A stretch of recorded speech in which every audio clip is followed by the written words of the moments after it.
Hey everyone, welcome to another edition of the Buddy Study Group. And today I think it's time for one of our, I would call it regular presentations, one of our favorites, one of my favorites to do because I can brag about you guys and what you all are doing out there in the world of long-term care planning. And that's working with referral partners. And I think this is probably the number one way that what you do each and every day can really begin to pay dividends for your business outside of working directly with the clients you're already working with.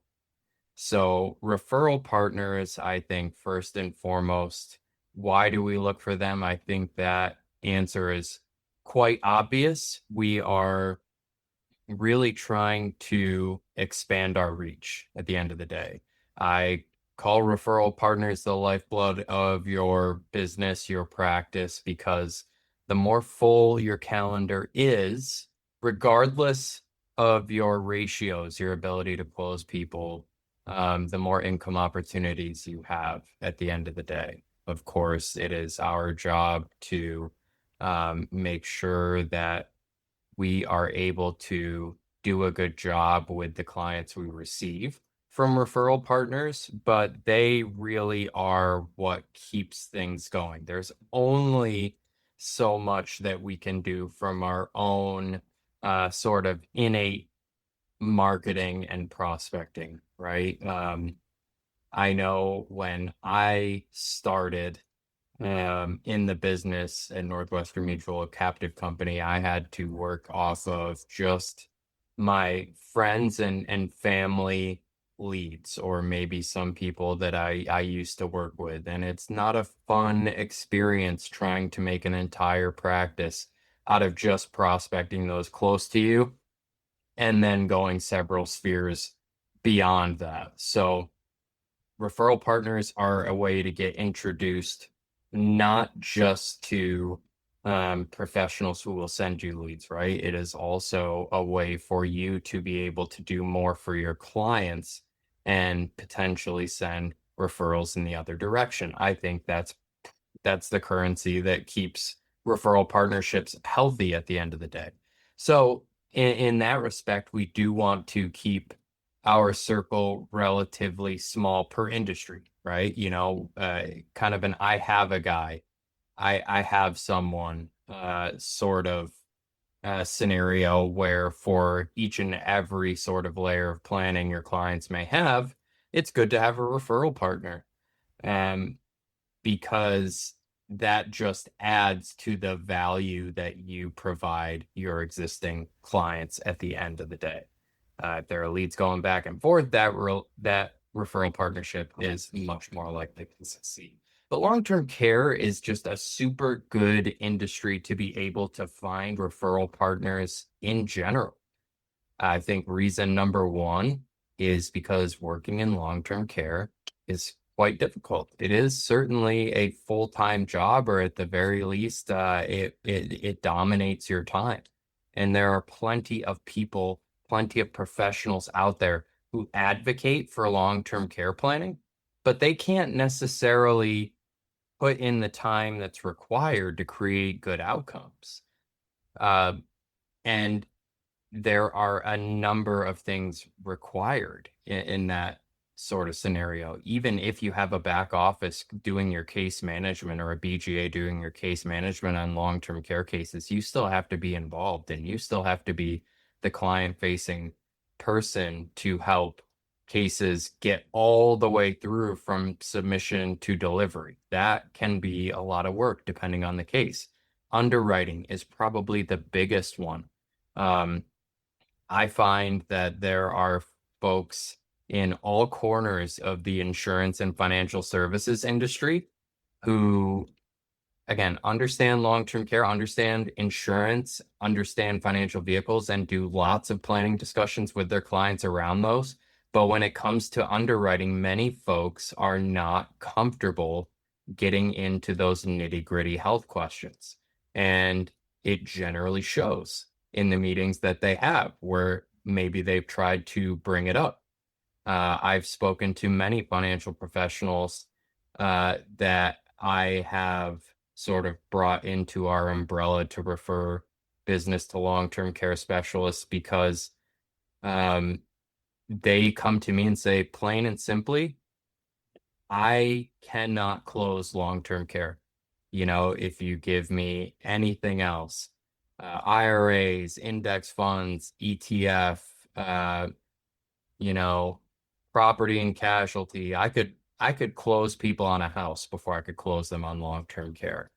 That kind of person is somebody that you want to look out for. That's the right type of referral partner because they understand the value of what you do, but also they have the humility to admit what they are not good at. They understand that it needs a specialist and they're very open to teaching. That's one of the things we're going to cover on the call today is just how do we actually train our referral partners to refer business to us. It shouldn't just be um, plain and simply a cold handoff, right? I think with any relationship, any referral to somebody that you don't know, you're going to want that referral to be warm and you're going to want your referral partner to be able to communicate what the content of your discussion is and why they're sending them to you.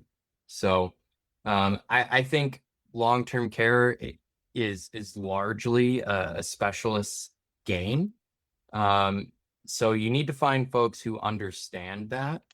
And um, at the end of the day, I think there are a lot of people, myself included, who prefer to have a close kind of cabinet of experts, right? So if you need something with life insurance, I got a life insurance person. I got a DI person. Long-term care, I got a long-term care person. Financial advisor, I'm connected to, financial planners, right? So I think those are kind of the key things to listen for when you're out there talking to professionals about what you do for a living, right? Somebody may be describing themselves as a referral partner for you, and they might not even know that they're doing it. So I think in being able to identify a good referral partner, in being able to show your value, you can feel more comfortable networking, right? I think that's really something I hear a lot. I'm not the greatest networker. I don't do well at networking functions, and I think the biggest piece of having success there is knowing what you are trying to accomplish, knowing who the audience is and knowing the value that you bring to them and what to listen for to essentially identify somebody as a good candidate to use your services. So I want you guys to be comfortable networking and I want you guys to understand your value because I have onboarded, brought on tons of referral partners over the last 5, 6 years. And I have seen a lot of those partnerships through to, successful outcomes. And what I hear on the back end after that experience, of course, largely in part due to just the excellence of the specialists that I've matched people up with. Um, it illustrates to me that there are plenty of people out there that can use you all, and I want you to feel um, powerful and valuable enough to go out there and put it out there. So when we're talking about referral partners, you guys probably know my number one. I bring this up a lot, but it is financial advisors, easily the best pairing for long-term care specialists in general, in both directions, right? Because as we are looking for qualified prospects, one of the biggest things that we look for is, are they financially qualified? Are there assets to protect? Obviously, we have empathy for these folks, but when we get a lead And it is somebody that we cannot do much planning with because financially they just can't afford a plan. It really stinks. You always want to be able to give somebody who needs help good advice, but at the end of the day, it is a bit of an inefficient use of time. Getting on a call with somebody, setting everything up for a discussion and finding out that you know, the case would not even be able to get out of the gates. So financial advisors are obviously working with financially qualified people or people who will be on their way to that. So, at least on that end, those folks will be good candidates. And I think financial advisors also help you cut down on a lot of the fact finding financially.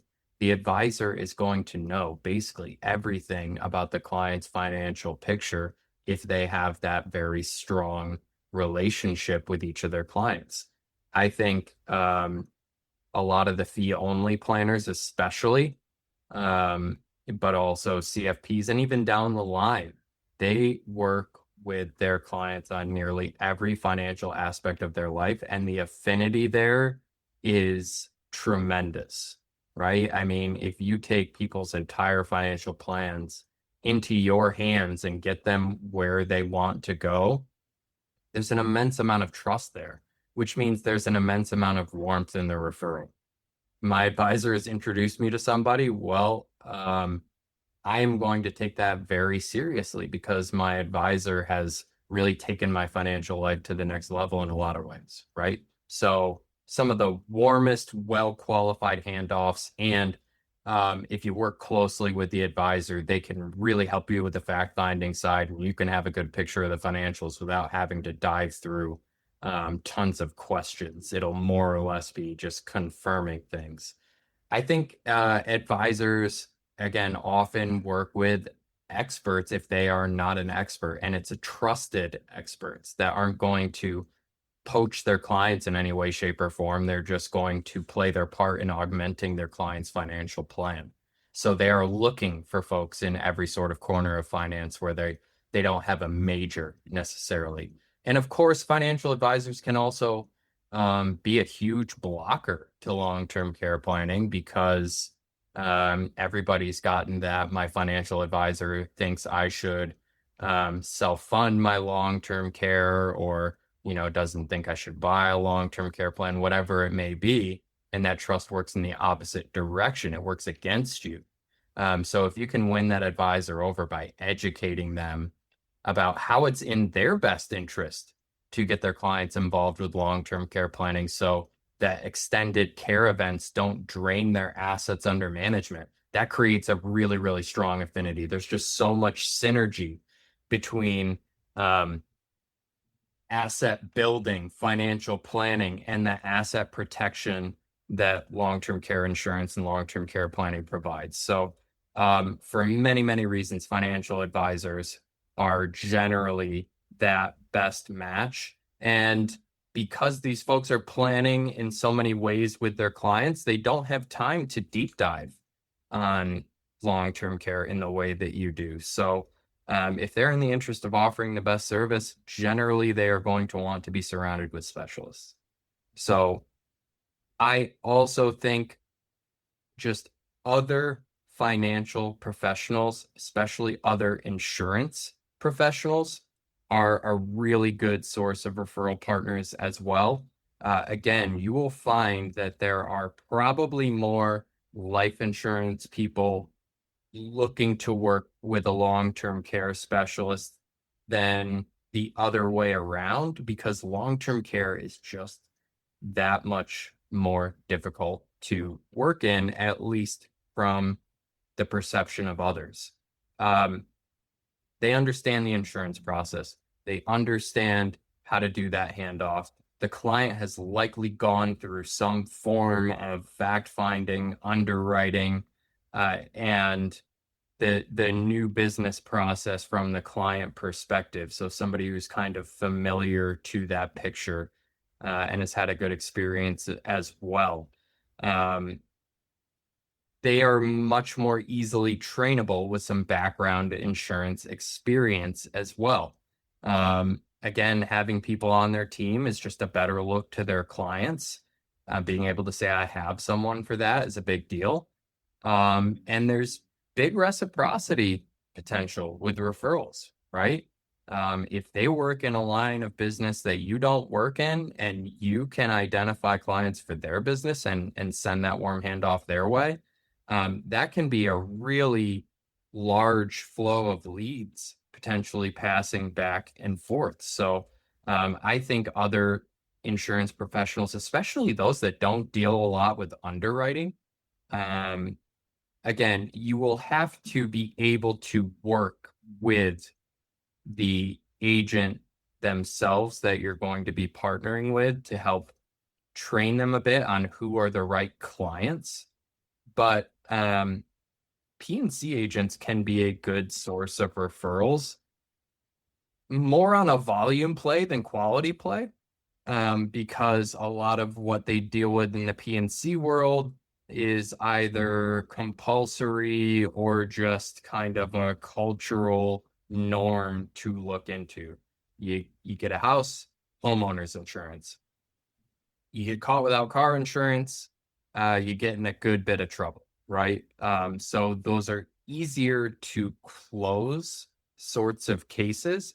And if we're doing product comparison, it is largely on price for the same exact benefits.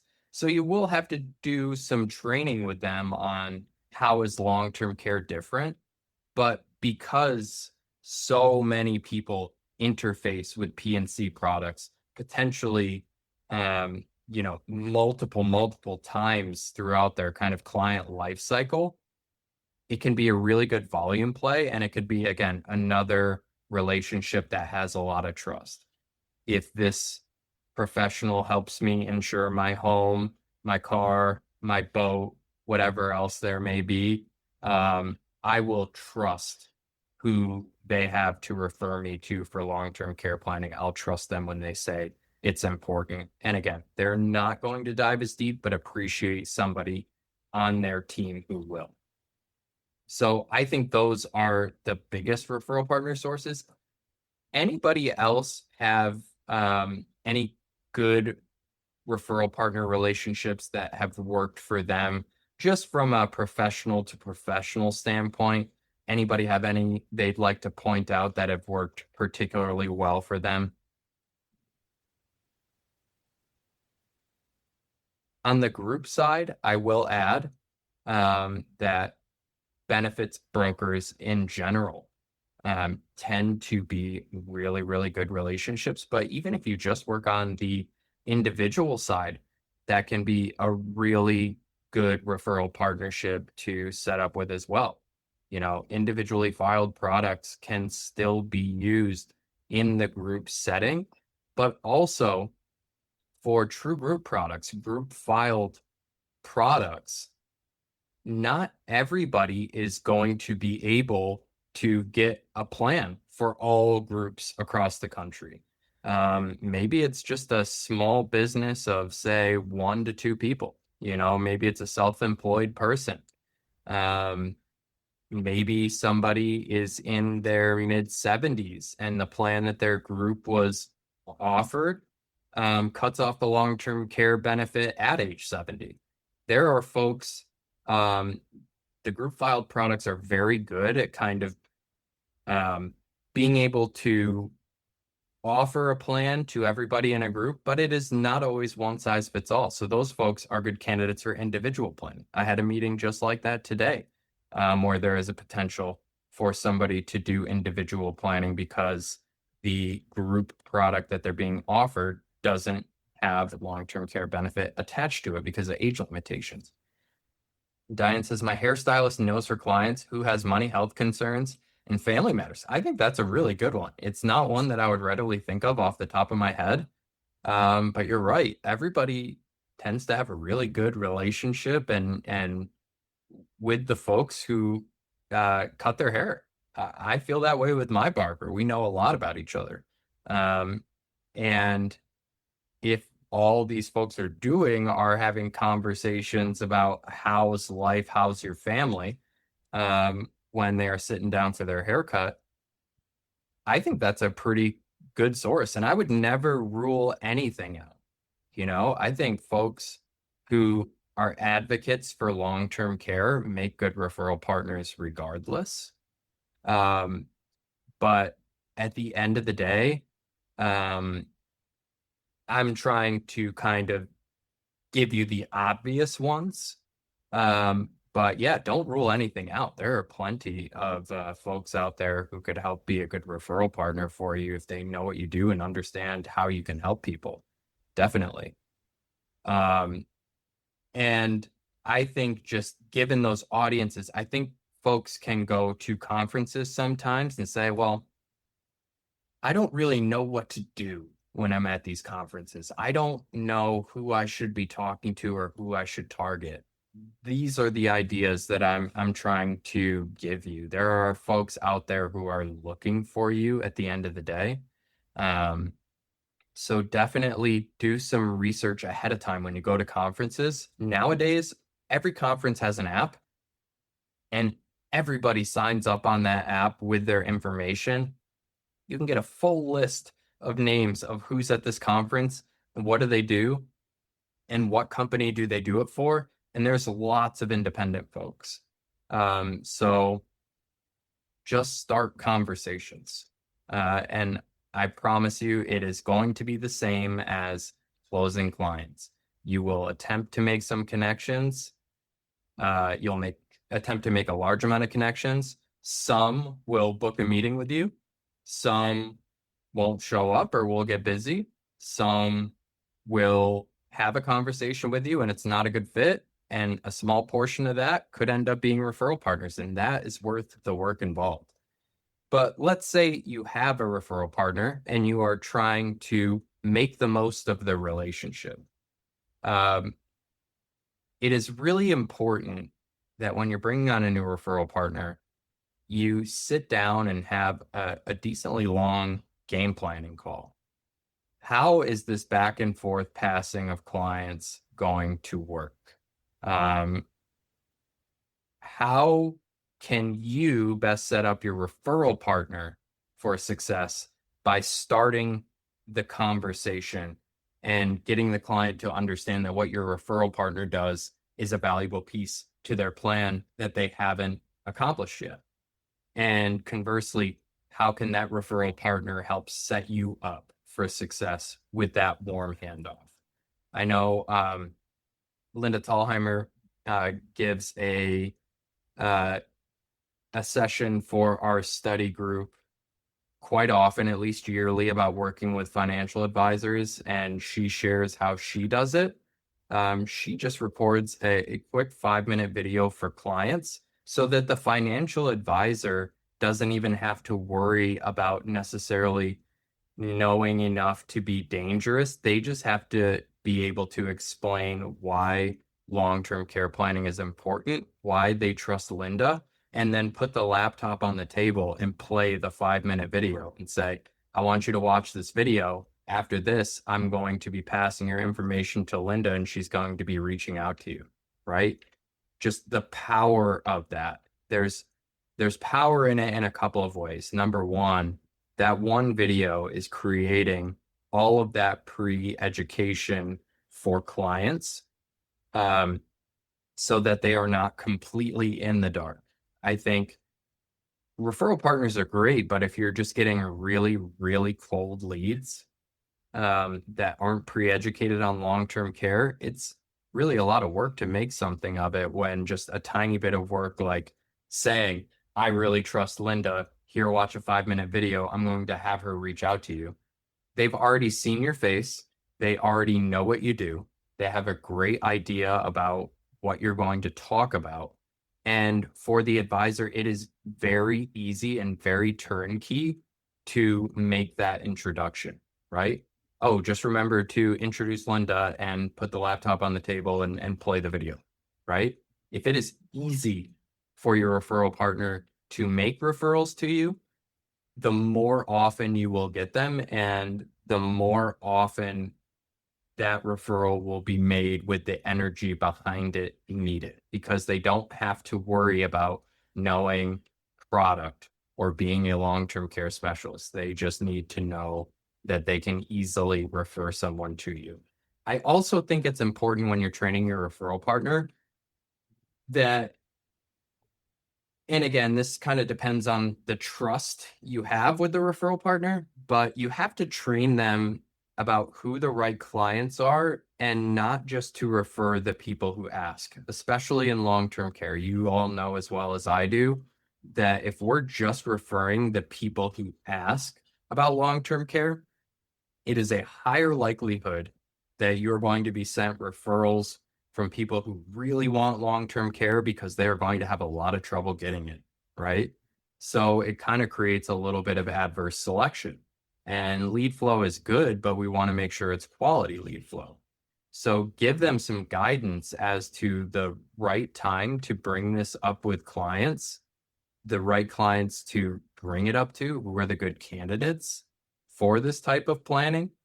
And from there, you start to get more warm referrals, a trust transfer that really gets you past square one before you've met with the client, and a higher probability chance that you are going to be able to create a good outcome for this person and perhaps generate more referrals from there, right?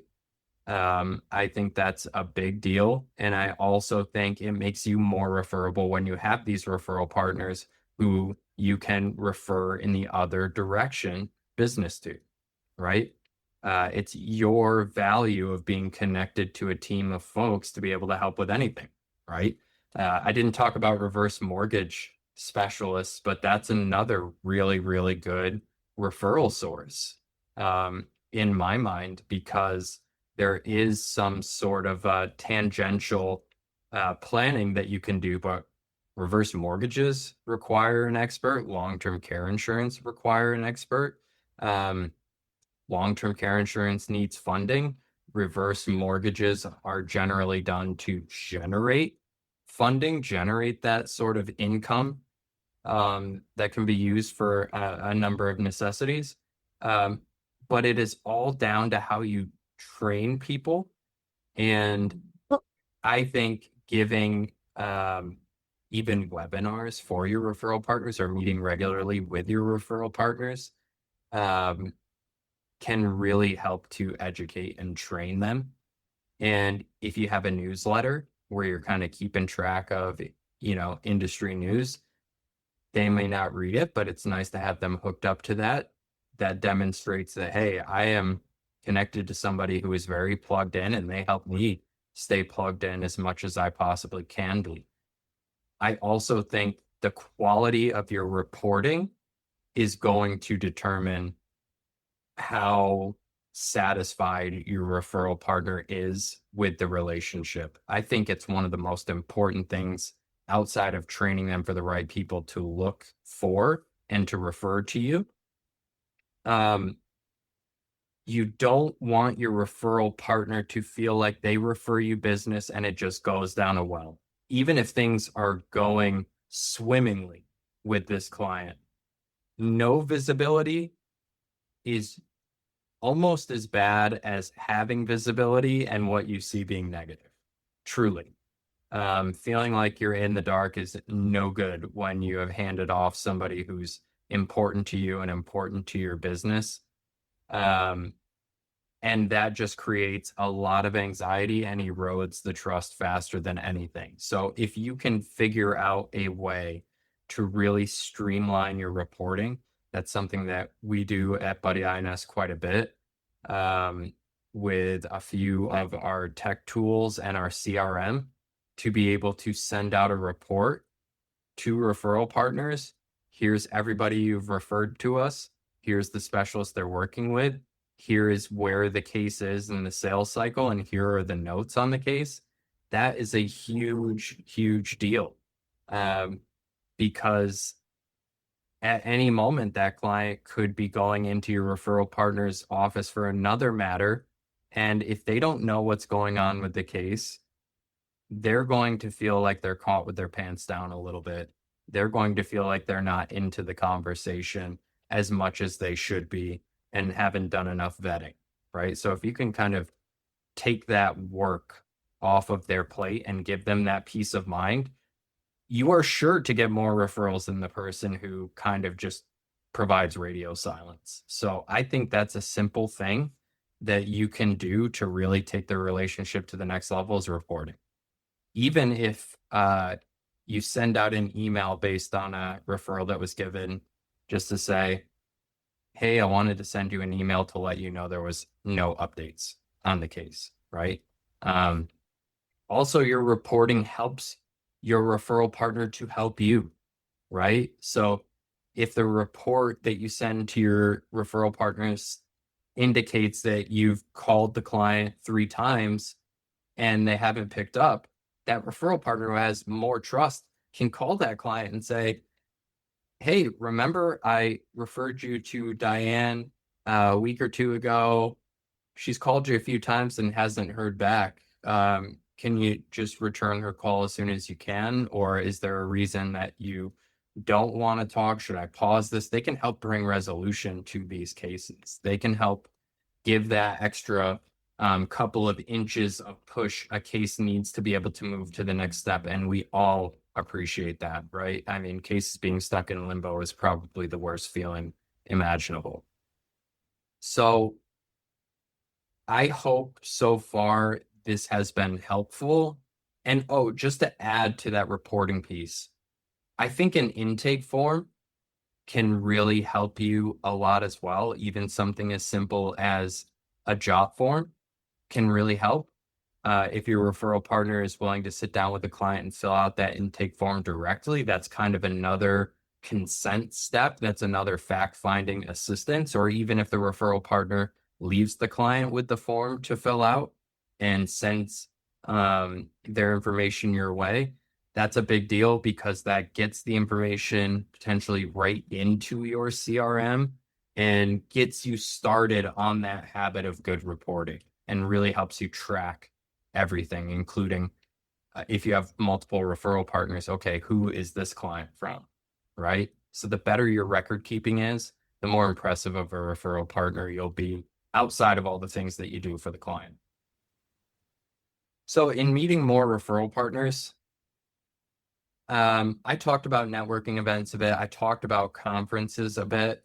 Just the most important thing is to just put yourself out there. Nobody knows what the outcome is going to be of any given conversation, but if you go in there with an objective, even if a conference wasn't as successful as you'd like, with maybe bringing in a referral partner or two in a given area, if you go there with kind of a target, you can evaluate how successful that conference was and choose not to go the next year. We go to conferences all the time, the Buddy INS team. Um, Pretty much every one of us on the leadership team and beyond, we are going to conferences multiple times a year. And we may report back after we go to a conference with an objective. Hey, this wasn't a very successful venture, wasn't a good use of our time. We take it off the calendar or we send somebody different who might be able to accomplish a little more at that conference. But LinkedIn is another huge one, and social media in general.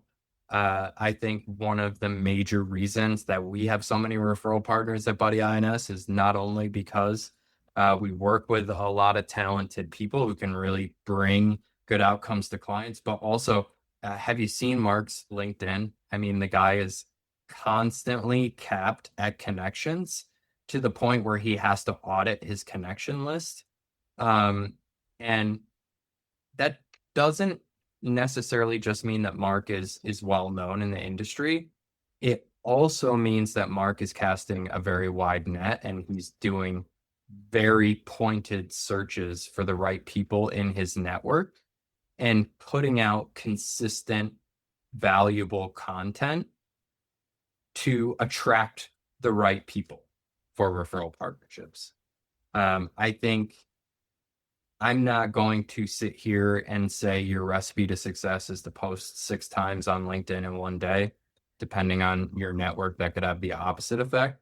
But I would say if you can, and you're trying to attract more referral partners, just try to do a post a week if you're not, or even just commenting on, um, you know, posts that really resonate with you from professionals out there, or um, try to step up adding connections on LinkedIn or other social media, and put content out there that is really going to demonstrate who you are as a professional.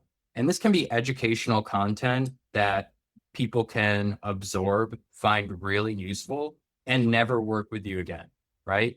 But that could, with enough sustained effort, attract the right people to be your referral partners. Because again, guys, this is about having a calendar that is as full as possible with as high quality of prospects as possible.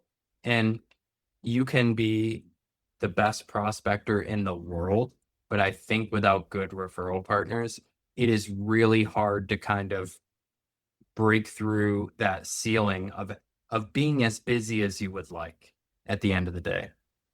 Yes, Chris is very active on LinkedIn. Um, let's see, best posts are my risk posts and the ones comparing a long bike ride to risks. Exactly. And it doesn't need to be stiff, like Chris is saying, he's kind of mixing his um personal and professional interests, right? I think part of being able to attract referral partners is people being able to see, hey, this is a good person, right? The reason I go out to conferences and people are like, oh, I know you from the internet, and it kind of feels like somebody I already know, even if I haven't met them yet, is because I'm just on this study group running my mouth twice a week, right? And with the occasional industry guest, people have seen enough of me to know that I can be trusted. And that goes for Gretchen, and that goes for Mark as well. And that's why a lot of connections come our way, because we are just regularly in front of people. So if you don't have a way to regularly be in front of people, either by text or by video, by audio, whatever it may be, maybe consider it. You don't have to, um, you know, come right out of the gate with, I am going to do something regular 4 days a week. I think if it's not something that's comfortable to you, rig the rules of the game so that you can win no matter what, and get yourself out there more than you have been before. I think that is really the strategy if you're starting from not a lot of networking presence or social media presence in general. You don't have to be an influencer, but you have to be out there to be heard and seen in some way, I think. Hey, Gretchen, speaking of being heard and seen in some way, the person who makes sure our company is heard and seen in some way. I heard. Yeah.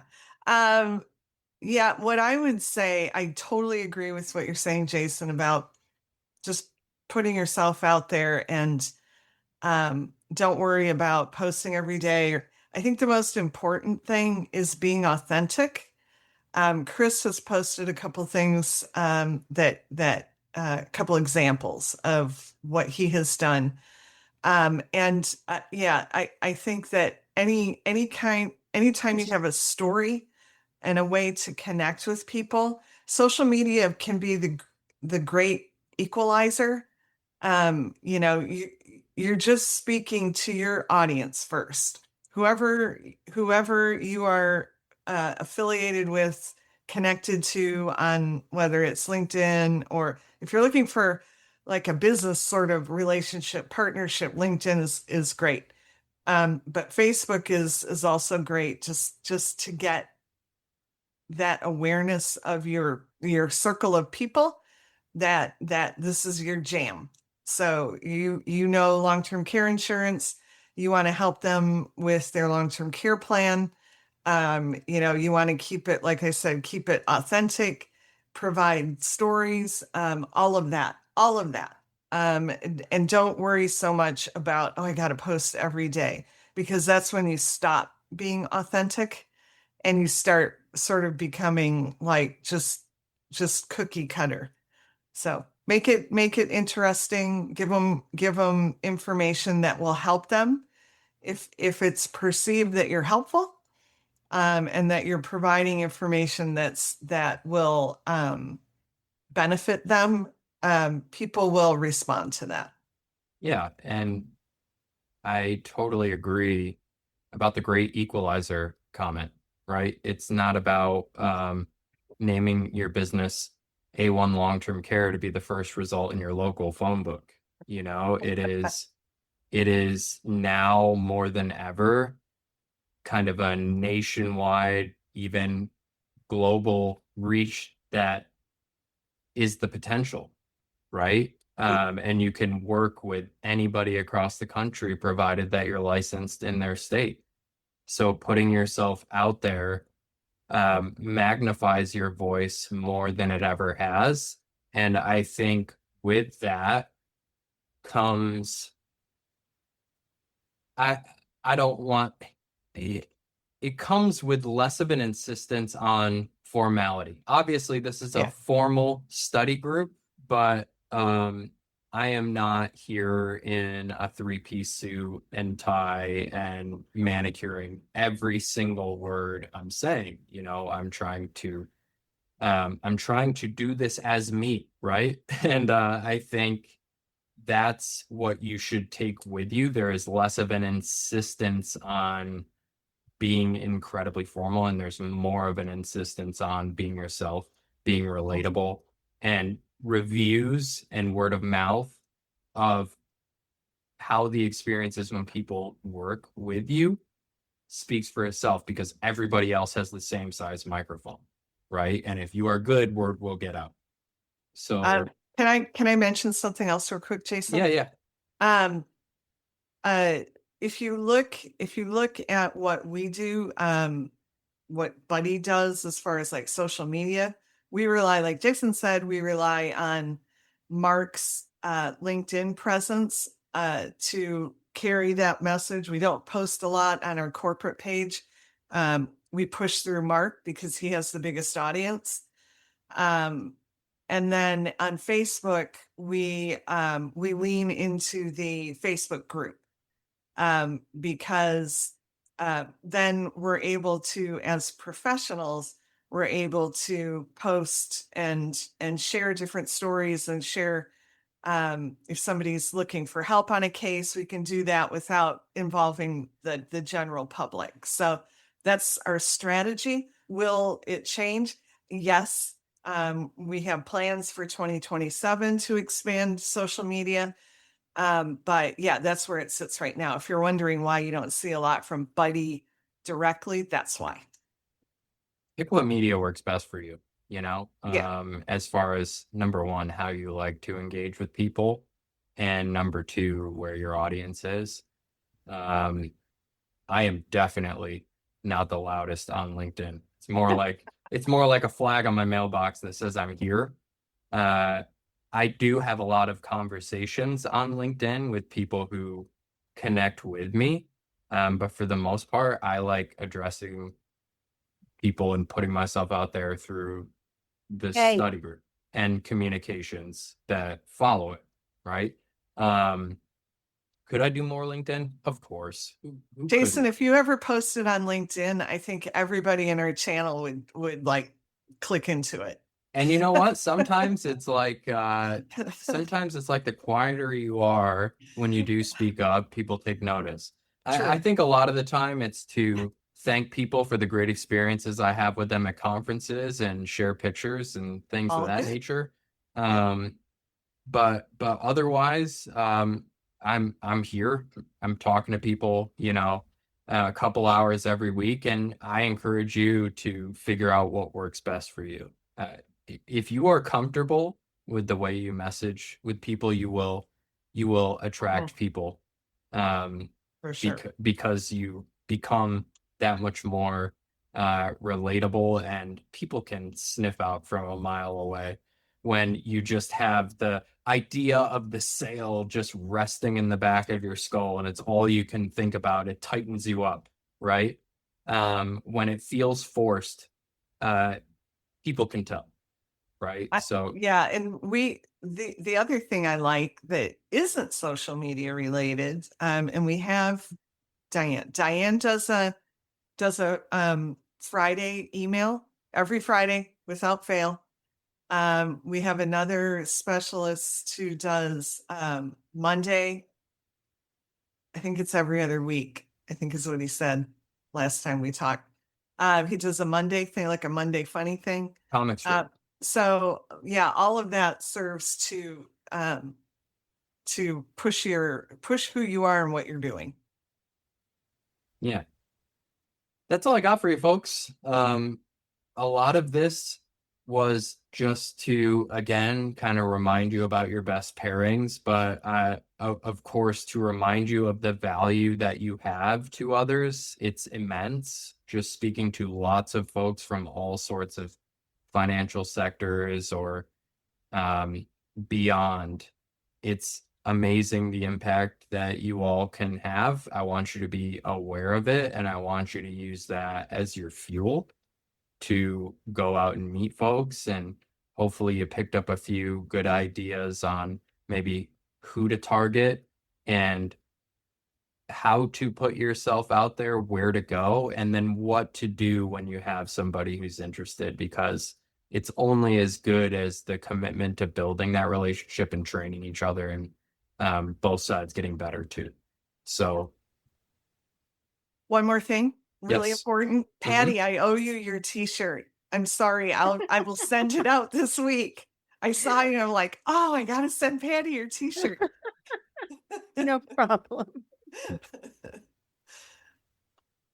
Well, now that Patty knows she's going to be getting her t-shirt, I think I think that's all I've got. Thank you all for being here.